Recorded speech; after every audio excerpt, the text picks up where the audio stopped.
प्रत्येक फोटो में लक्ष्मी विष्णु के साथ नहीं मिलेगी, प्रत्येक फोटो में लक्ष्मी गणेश और सरस्वती मिलेंगे। दीपावली पर पाना खरीद कर लाओ, दिवाली पर कागज खरीद कर लाओ, दिवाली पर फोटो खरीद कर लाइए, लक्ष्मी गणेश के साथ मिलेगी, लक्ष्मी सरस्वती के साथ मिलेगी, पर लक्ष्मी विष्णु के साथ नहीं। क्यों? किस लिए? भगवान विष्णु और लक्ष्मी का फोटो नहीं, गणेश सरस्वती और लक्ष्मी का फोटो। क्यों? उसका कारण यहां है, पार्वती जी ने गणेश जी को लक्ष्मी की गोद में दे दिया, ले आज से तू पूर्ण लक्ष्मी हो गई।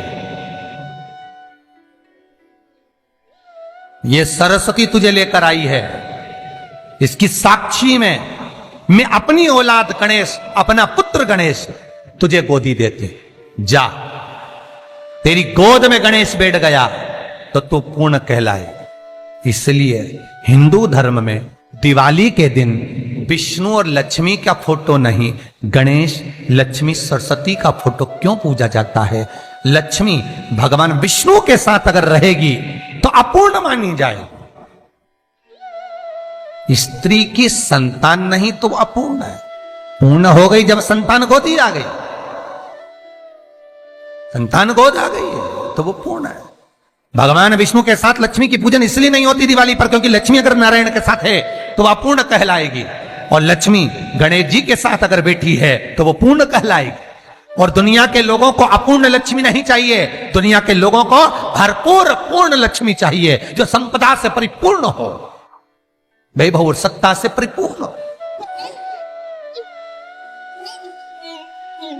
और लक्ष्मी और गणेश की पूजन के साथ में सरस्वती का पूजन इसलिए होता है क्योंकि माता सरस्वती ने लक्ष्मी को पूर्ण बनवाया है।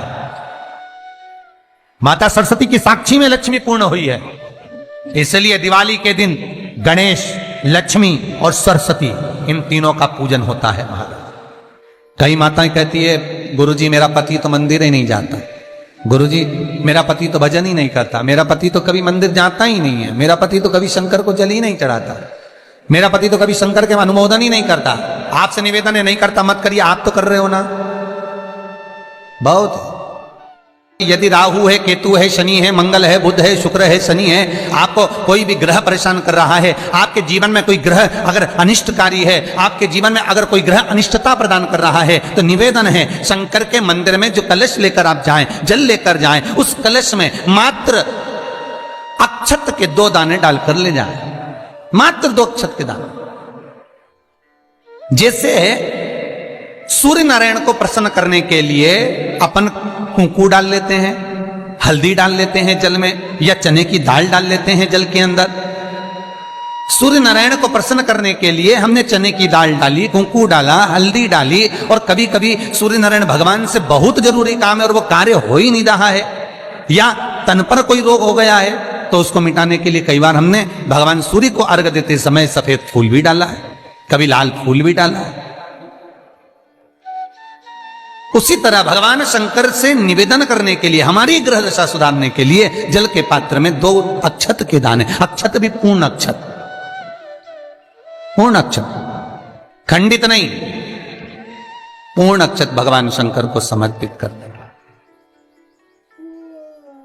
और बाबा भोलेनाथ को जब हम जल समर्पित करें तो राहु, केतु, मंगल, शनि, शुक्र, बृहस्पति जितने ग्रह हैं सब अनुकूल हो जाते हैं। महाराज सब अनुकूल।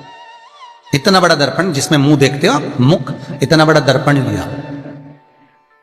अच्छा, पहले के लोग जानते नहीं है, पहले जो घरों में आजकल तो फैशन की बंदरवाल होती है, दरवाजे पे जो बंदरवाल लोग लगाते हैं, कहीं मोती की लगा रहा है, कहीं काय की लगा रहा है, तो पहले जो बंदरवाल होती थी उस बंदरवाल में अगर कई शहरों में जैसे काशी साइड में, तो आज भी जो बंदरवाल मिलती है उत्तर प्रदेश में, और चलो तो गुजरात में, तो उसमें इतने बड़े बड़े कांच लगे रहते हैं, दर्पण।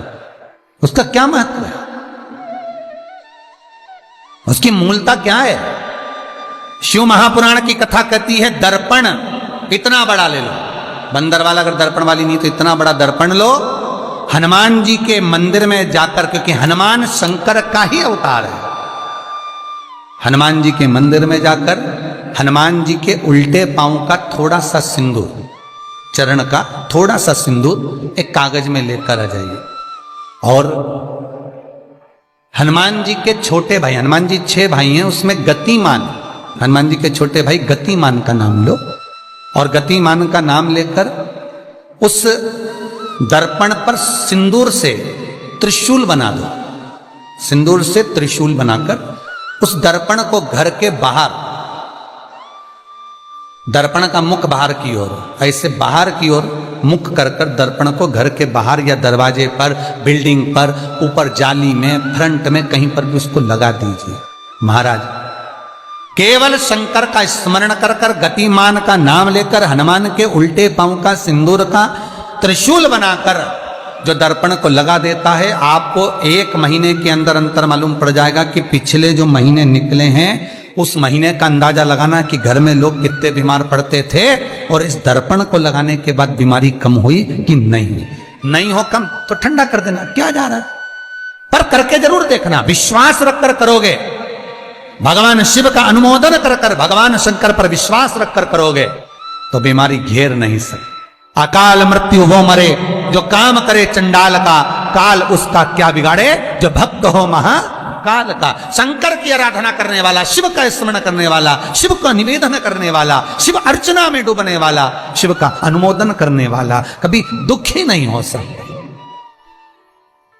बन सके तो बेलपत्र और समी पत्र शंकर को चढ़ाना है।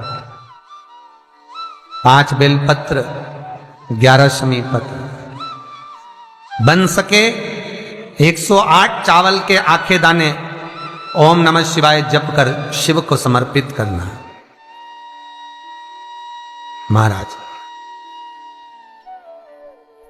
दुख तकलीफ ज्यादा है, रोग बीमारी ज्यादा है, तो पानी में लाल चंदन घोलकर, लाल फूल डालकर बेलपत्री के पेड़ के नीचे। कई लोग कहते हैं गुरुजी क्या दूध चढ़ाना जरूरी है शंकर पर? कई लोग कहते हैं गुरुजी क्या दही चढ़ाना जरूरी है शंकर पर? शहद चढ़ाना जरूरी है? घृत चढ़ाना जरूरी है? शक्कर चढ़ाना जरूरी है? शिव महापुराण की कथा कहती है 5 चीजें शंकर भगवान पर चढ़ती है। दूध अर्थात घर में लक्ष्मी की वृद्धि करता है, इसलिए चढ़ाया जाता है। दही शंकर भगवान पर इसलिए चढ़ाते हैं क्योंकि यह परिवार को जोड़ता है। जिसके परिवार में क्लेश ज्यादा होता है, जिसके परिवार में आपस में तकरार ज्यादा होता है, उसको दही जोड़ता है। शहद घर में चिड़चिड़ प्रवृत्ति को समाप्त करता है। घी रोग को समाप्त करता है।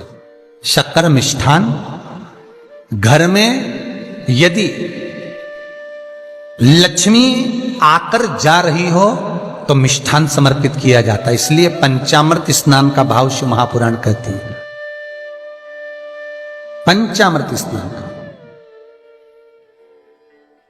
भगवान, इसलिए 5 चीजें शंकर को समर्पित हैं। दूध, दही, घृत, शहद, शक्कर अर्थात मिष्ठान। शक्कर से मूलतः यहां शिव महापुराण में शक्कर नहीं लिखी है? मिष्ठान। अब लोग शक्कर पीस कर अभिषेक करते हैं, परंतु मिष्ठान अर्थात गाय के दूध से निर्मित कोई मिठाई, और उस मिठाई से भगवान शंकर का अभिषेक। अब लोग भले शक्कर रखने लगे शंकर जी के अभिषेक में, पर यहां शक्कर नहीं लिखा है, यहां मिष्ठान।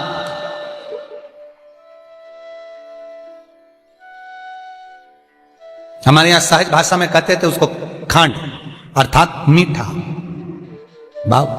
भगवान शंकर को समर्पित हो।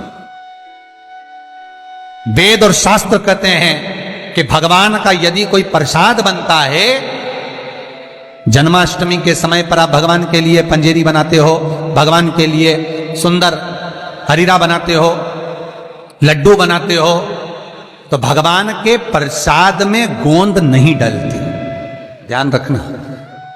आपकी बहू का जापा हो, डिलीवरी हो, तो खूब बादाम गोंद सब तल तल के खिलाओ, पर भगवान का जापा हो, भगवान का जन्मदिन हो, भगवान का जन्मोत्सव हो, रामकृष्ण का जन्मोत्सव हो, तो उसमें गोंद तलकर प्रसाद में कभी मत डालना, क्योंकि उसमें ब्राह्मण हत्या का अंश है। ब्राह्मण हत्या का।